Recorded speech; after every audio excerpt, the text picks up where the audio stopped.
Most pop-up camper owners do not realize that they're making this mistake. What is it? It is not waterproofing your canvas occasionally.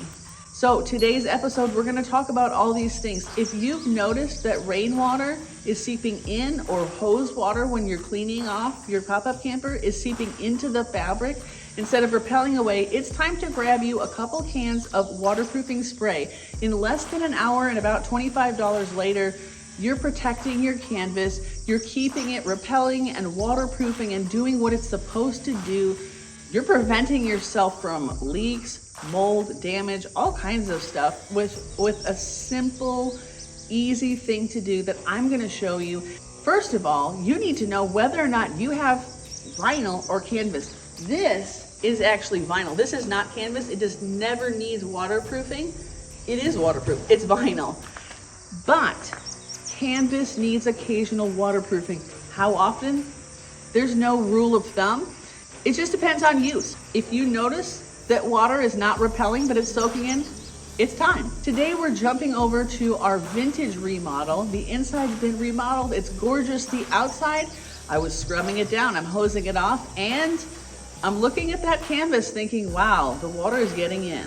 First, you wanna make sure that your canvas is good and clean. So give it some soap and water love. Hose it down. If it needs like stains scrubbed out of it, go ahead and do that now. We do have other videos on how to clean your canvas, but basically get some dish soap, get some warm water, scrub, rinse, repeat if you need to.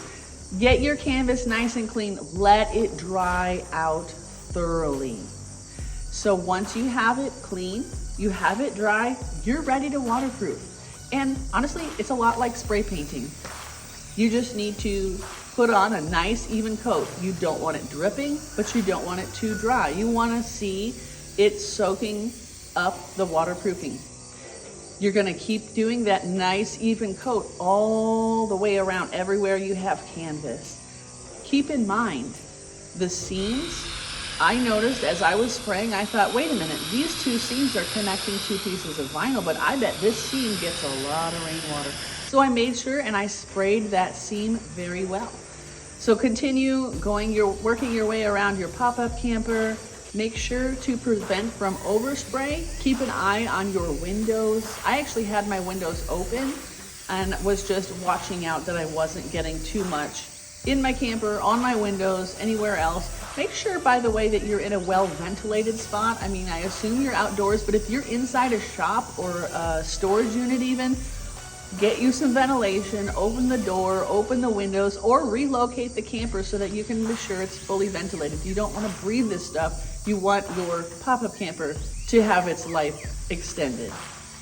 Well, that's it. I know, it's that easy. So go ahead and waterproof your canvas if you need it. Have you done this recently, or are you thinking about it? Drop us a comment. Let us know your experience. If you have tried other brand names, let us know. You do want to make sure it is specifically made for canvas. Don't grab some other random thing that says it's waterproof. Get something made for canvas. I'll drop a link to what I use. It's just Scotch Guard. It's easy. It's at Walmart. It's on Amazon. Grab some. The more you buy, the better discount they give you. Get that camper ready so that you can be a happy camper. Hey, like, subscribe, share it to a friend.